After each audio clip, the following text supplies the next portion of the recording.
ತಲೆನಾದ್ರೂ ಕೆಟ್ಟ ಹೋಗಿದ್ಯಾ ಹೇಗೆ ನಿನ್ಗೆ?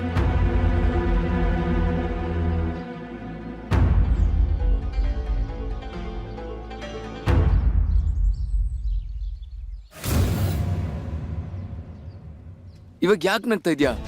ಸ್ವಲ್ಪ ಹೆಚ್ಚು ಕಡಿಮೆ ಆಗಿದ್ರೆ ಜೀವ ಹೊಟ್ಟೋಗ್ತಾ ಇತ್ತು ನಮ್ದು. ಪ್ರಾಣ ಅಂತೂ ಹೋಗತ್ತೆ, ನಂದಲ್ಲ, ಕೇವಲ ನಿಂದು. ನಾನ್ ಹೋಗಿ ನಮ್ಮ ಅಪ್ಪನ ಹತ್ರ ಹೇಳಿದಾಗ ಅವರು ನಂಬಿರೋ ಅಂತಹ ನಂಬಿಕಸ್ತ ಬಾಡಿ ಗಾರ್ಡ್ ಇದಾರಲ್ಲ, ನಿನ್ ಹೆಸರೇನು? ಹೋಗ್ಲಿ ಬಿಡು, ಏನೇ ಇರ್ಲಿ, ಅವ್ರ ಮಗಳನ್ನಂತೂ ನೀನ್ ರಕ್ಷಿಸ್ಲಿಲ್ಲ. ನಿನಗ್ ಗೊತ್ತಾ, ನನಗಂತೂ ನವಿಲ್ಗರಿಯಿಂದ ರ್ಯಾಶ್ ಆಗಿತ್ತು. ಅಪ್ಪ ಅಂತೂ ಇಡೀ ಮನೇನ ಬಂದ್ ಮಾಡ್ಬಿಟ್ರು. ಈಗಂತೂ ನನಗಿಷ್ಟು ಗಾಯ ಆಗಿದೆ. ಯೋಚನೆ ಮಾಡು, ಅಪ್ಪ ಅಂತೂ ನಿನ್ನನ್ನ ಏನ್ ಮಾಡ್ತಾರೆ? ನಿನ್ಗೆ ಹೊಡೆದು ಮನೆಯಿಂದ ಹೊರಗಾಕ್ತಾರೆ. ಏನ್ ಹಾಗ್ ನೋಡ್ತಿದ್ಯಾ? ನಾನಂತೂ ಒಳ್ಳೆ ಆಫರ್ ಕೊಟ್ಟಿದ್ದೆ, ನೀನೇ ತಾನೇ ಕೆಲ್ಸ ಬಿಟ್ಟು ಹೋಗಲ್ಲ ಅಂದಿದ್ದು. ಇವಾಗ ಅನ್ಭವ್ಸು.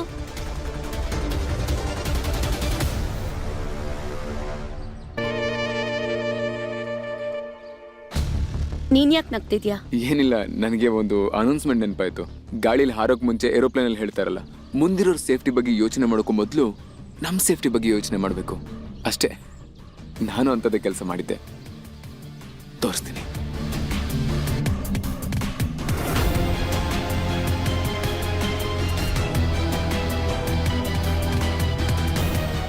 ಇಬ್ರದ್ದು ಜೀವ ಹೋಗ್ತಾ ಇತ್ತು, ಗೊತ್ತಾ ನಿನ್ಗೆ? ಪ್ರಾಣ ಅಂತೂ ಹೋಗತ್ತೆ, ನಂದಲ್ಲ, ಕೇವಲ ನಿಂದು. ನಾನ್ ಹೋಗಿ ನಮ್ಮ ಅಪ್ಪನ ಹತ್ರ ಹೇಳಿದಾಗ ಅವರು ನಂಬಿರೋ ಅಂತಹ ನಂಬಿಕಸ್ತ ಬಾಡಿ ಗಾರ್ಡ್ ಇದಾರಲ್ಲ, ನಿನ್ ಹೆಸರೇನು?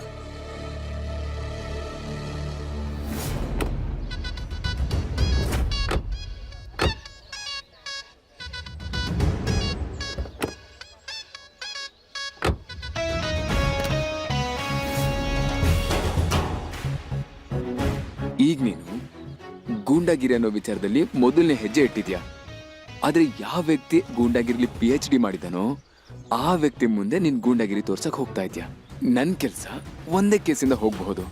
ಆದ್ರೆ ಈ ವಿಡಿಯೋನ ನಾನ್ ನಿಮ್ಮ ಅಪ್ಪಂಗೆ ತೋರ್ಸಿದ್ರೆ ನಿಮ್ಮಪ್ಪ ಯಾವಾಗ್ಲೂ ನಿನ್ನ ರೂಮಲ್ಲಿ ಕೂಡ ಹಾಕಿರ್ತಾರೆ. ಆಗ ನಿನ್ ಬಾಡಿ ಆಚೆನೂ ಬರಲ್ಲ, ಆ ಬಾಡಿನ ಗಾರ್ಡ್ ಮಾಡೋ ಅವಶ್ಯಕತೆನೂ ಇರಲ್ಲ. ಅಪ್ಪ, ಗೊಂಬೆ, ನೀನ್ ಆರಾಮಾಗಿದ್ಯಾ? ನಿನ್ಗೇನು ಪೆಟ್ಟಾಗ್ಲಿಲ್ಲ ತಾನೆ? ಯಜಮಾನ್ರೆ, ಈ ತರ ಆಗಿದೆ ಅಂತ ನೀನ್ ನನಗೆ ಮೆಸೇಜ್ ಮಾಡಿದ್ದು ಒಳ್ಳೇದಾಯ್ತು. ಇಲ್ಲಾಂದ್ರೆ ನನಗೆ ಗೊತ್ತೇ ಆಗ್ತಿರ್ಲಿಲ್ಲ.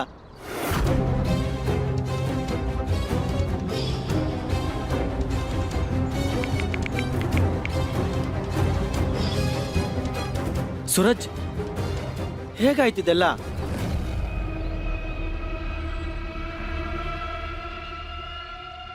ಅರೆ ಹೇಳು. ಅಪ್ಪ, ಇದೆಲ್ಲ ಒಂದು ಹಾಳಾದ ಬೆಕ್ಕು ರಸ್ತೆ ಮಧ್ಯೆ ಬಂದಾಗಿದ್ದು ಯಜಮಾನ್ರೆ. ಗೊತ್ತಿಲ್ಲ ರಸ್ತೆ ಮಧ್ಯಕ್ಕೆ ಅದೆಲ್ಲಿಂದ ಬಂತು ಆ ಬೆಕ್ಕು ಅಂತ, ನನಗೂ ಸರಿಯಾಗಿ ಕಾಣಿಸ್ಲಿಲ್ಲ. ಆದ್ರೂ ನಾನು ಪ್ರಯತ್ನ ಪಡೋದಕ್ಕಲ್ಲ ನಾನು ನಿನ್ನ ಇಟ್ಕೊಂಡಿರೋದು, ನನ್ನ ಮಗಳ ಸೆಕ್ಯೂರಿಟಿಗೋಸ್ಕರ ಇಟ್ಕೊಂಡಿರೋದು. ಆಕ್ಚುಲಿ ಅಪ್ಪ, ನಾನು ತುಂಬಾ ಹೆದರ್ಕೊಂಬಿಟ್ಟೆ. ಅದು ನನಗೆ ಅರ್ಥನೇ ಆಗ್ಲಿಲ್ಲ. ನಾನು ಬೆಕ್ಕಿನ ಪ್ರಾಣ ಉಳ್ಸಕ್ ಹೋಗಿ ಸ್ಟೇರಿಂಗ್ ವೀಲ್ ತಿರುಗಿಸ್ಬಿಟ್ಟೆ. ಐ ಆಮ್ ಸಾರಿ ಅಪ್ಪ. ಹೆದರ್ಕೋಬೇಡ ಮಗಳೇ, ಇವನಿದಾನಲ್ಲ, ಅವನ ಕೆಲಸ ಏನೋ ಅನ್ನೋದು ಅವ್ನು ಚೆನ್ನಾಗಿ ಗೊತ್ತಿದೆ. ಅವನ್ ಜೀವ ಕೊಟ್ಟಾದ್ರೂ ನಿನ್ನನ್ನು ಕಾಪಾಡ್ತಾನೆ. ಅವನಿದ್ದಾಗ ನೀನ್ ಗಾಬರಿ ಆಗೋ ಅವಶ್ಯಕತೆನೂ ಇಲ್ಲ, ಚಿಂತೆನೂ ಮಾಡ್ಬೇಕಾಗಿಲ್ಲ. ಅಷ್ಟೇ ಅಲ್ಲ, ಕಾಡ್ಬೇಕನ್ನ ಹೆಂಗೆ ಕಂಟ್ರೋಲ್ ಮಾಡ್ಬೇಕು ಅನ್ನೋದು ಅವನಿಗೆ ಚೆನ್ನಾಗಿ ಗೊತ್ತಿದೆ. ಅವನ ಕೆಲ್ಸಕ್ಕೆ ನೀನ್ ಅಡ್ಡ ಬರಬೇಡಮ್ಮ.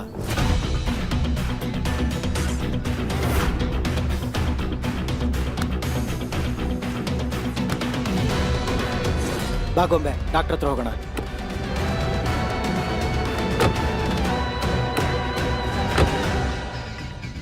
ಇವತ್ ನನ್ನನ್ನು ಬ್ಲ್ಯಾಕ್ ಮೇಲ್ ಮಾಡಿ ತಪ್ಪಿಸ್ಕೊಂಬಿಟ್ಟೆ. ನಾಳೆ ನಿನ್ ಗೂಂಡಾಗಿರಿ ಬಗ್ಗೆ ರೆಡ್ ಹ್ಯಾಂಡ್ ಆಗಿ ನಮ್ಮ ಅಪ್ಪನ ಮುಂದೆ ತೋರಿಸ್ಲಿಲ್ಲ ಅಂದ್ರೆ ನಾನು ನಮ್ಮ ಅಪ್ಪನ ಮಗಳೇ ಅಲ್ಲ.